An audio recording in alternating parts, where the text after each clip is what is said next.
Okay, now I am going to read Famous Adventures and Prison Escapes of the Civil War by various authors. All right, and I got my audience here to listen to me read, and this particular one is called The War Diary of a Union Woman in the South. Okay, I can't read the whole thing, it's like 20 pages long. I'm just going to read the first section. And it's by George Washington Cable, who is a character in French Quarter Lit, the tour that I do down south, okay, in Louisiana. And here we go. And the first section is called Secession. I'm only going to read maybe, one page just to give you guys a taste. And I think that you should check this out. This is a very interesting book, very interesting subject. Famous Adventures and Prison Escapes of the Civil War. Here we go. Totally impromptu. Okay. Secession. New Orleans, December 1st, 1860. This is a diary, okay? I understand it now. Keeping journals is for those who cannot or dare not speak out. So I shall set up a journal, being only a rather lonely young girl in a very small and hated minority. On my return here in November, after a foreign voyage and absence of many months, I found myself behind in knowledge of the political conflict, but heard the dread sounds of disunion and war, and muttered in threatening tones, "Surely no native-born woman loves her country better than I love America. The blood of one of its revolutionary patriots flows in my veins, and it is the Union for which he pledged his life, fortune, and sacred honor. That I love, not any divided or special section of it. So I have been reading attentively and seeking light from foreigners and natives on all questions at issue. Living from birth in slave countries, both foreign and American, and passing through one slave insurrection in early childhood, the saddest and also the pleasantest features of slavery have been familiar. If the South goes to war for slavery, slavery is doomed in this country. To say so is like opposing one drop to a roaring torrent." I have no idea. This is the first time I'm reading this book. This is apparently a diary, and I believe it is the real thing, or maybe it's fiction. But George Washington Cable was himself a Creole, which means he was a mixture, half black and half white. He was rather comfortable. He lived in a beautiful townhouse in the French Quarter. He had money, and he certainly was no slave, but he was a free man of color who was passe blanc, which in those days meant you could pass for white, okay? But he was half black. I'm going to actually go back to the introduction so we know what the heck is going on, people, okay? The following diary was originally written in lead pencil and in a book the leaves of which were too soft to take ink legibly. I have it direct from the hands of its writer, a lady whom I have had the honor to know for nearly 30 years. For good reason, the author's name is omitted, and the initials of people and the names of places are sometimes fictitiously given. Okay, so apparently this is a real book. Yeah, sounds like it. My audience is falling asleep, by the way. That's how interesting I am. Do you find this interesting at all? Yes, I do. Why?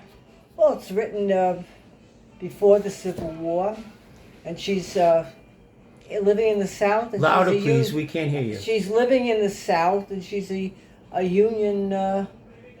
She's pro-Union, right? Is she pro-Union? She's a Southerner. She's pro-Confederacy. Oh, wow. I don't know if she's pro-slavery, but she's pro-Confederacy. Oh, okay. All right, she's pro-South. She doesn't want to go to Union. She doesn't want to go to war with the North. Oh, okay. But she's very much a Louisiana Southerner. Oh, okay. All right. Many of the persons who mentioned were my own acquaintances and friends. Now, this is George Washington Cable speaking. When some 20 years afterwards, she first resolved to publish it. So now this has got to be, if she wrote this in like the 1860s or late 1850s, he came back and published this around 1880 or so, right? Oh, after the Civil War. Yeah, this is post-war. When, some 20 years afterwards, she first resolved to publish it, she brought me a clear, complete copy in ink. It had cost much trouble, she said, for much of the pencil writing had been made under such disadvantages and was so faint that at times she could decipher it only under direct sunlight. She had, however, succeeded... What? She had succeeded, however, in making a copy. Verbatim. Excuse me. Except for occasional improvement in the grammatical form of a sentence or now and then the omission, for brevity's sake, of something unessential. What did Shakespeare say about brevity? Come on, audience. Don't know. Brevity is the soul of wit. Oh. Didn't you hear that one? I'm sure I did. By the way, my audience teaches Shakespeare. No fear, Shakespeare. The narrative has since been severely abridged to bring it within magazine limits. In reading this diary, one is much charmed with its constant understatement of romantic and perilous incidents and conditions. But the original pencil pages show that even in copying, the strong bent of the writer to be brief has often led to the exclusion of facts that enhance the interest of exciting situations, and sometimes the omission robs her own heroism of due emphasis. I have restored one example of this in a footnote following the perilous voyage down the Mississippi. Should I read one more entry, Ma? Sure. Now you know my audience is my mother. How do you like that one? I am a mama's boy. Okay, one more, okay? Yeah. Sunday, December 1860.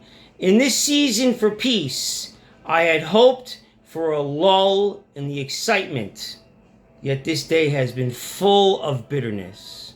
Come, G, said Mrs. Blank at breakfast. Leave your church for today and come with us to hear Dr. So-and-so on the situation. I guess the war was called The Situation, right? Yeah, instead of the war. Okay. Aren't you a reader of Lincoln? You like to read about Lincoln? Yeah, Lincoln, yeah. Very much. What did Lincoln feel about the Civil War? Well, in the beginning, it was not his intention to abolish slavery in the states where it already existed, but over the course of time, as you know, when the war started, and then when he knew all these people were dying, and the terrible tragedy of what was happening, he started to change. He was also influenced, I believe, by Frederick Douglass, the abolitionist. Did they meet? They met and they became friends. In those days, you could go to see the president without an appointment. You could get in.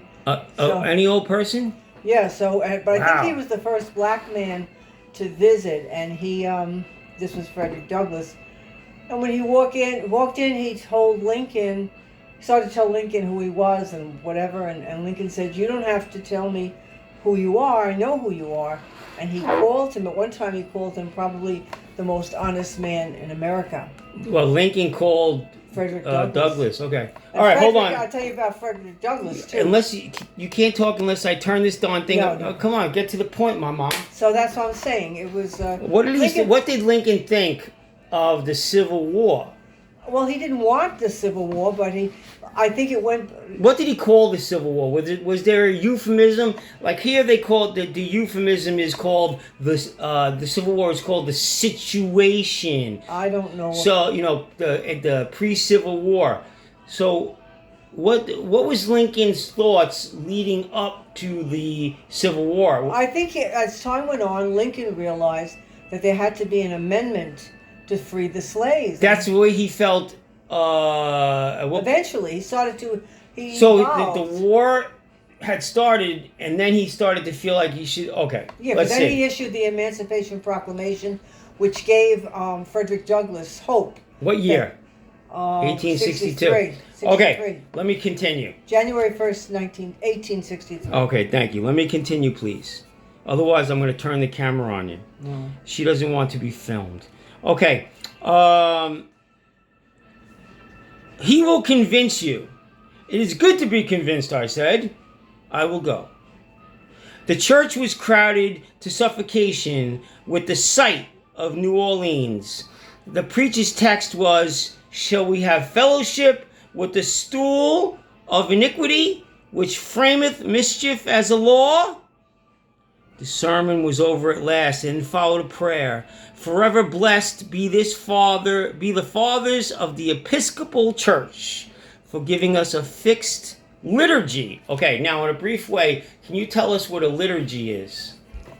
A liturgy is it's prayers, it's music of the church, and it has to do with, it's based on the beliefs of that particular church. But it's something that they do. It's a formal expression through music, through prayers. I wish I could turn the camera on my mom, but No, I must please don't. respect her wishes not to be filmed. I don't know why. She's a beautiful woman, and everybody tells her she's beautiful. Okay, when we met at dinner, Mrs. F. exclaimed, "Now, gee, you heard him prove from the Bible that slavery is right and that therefore secession is. Were you not convinced?" I said. I was so busy thinking how completely it proved too that Brigham Young is right about polygamy that it quite weakened the force of the argument for me. Okay. Oh, your phone is ringing. How nice. Huh. My mom is popular. We call the phone the alarm. I mean what do we call that? I don't know. The phone. The phone. The hotline. Okay, it's over. Let me finish and we're almost done, okay? Yeah.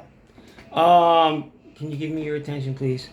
Were you not convinced that slavery was right? So what the preacher was pro-slavery, but he was also pro-polygamy, right?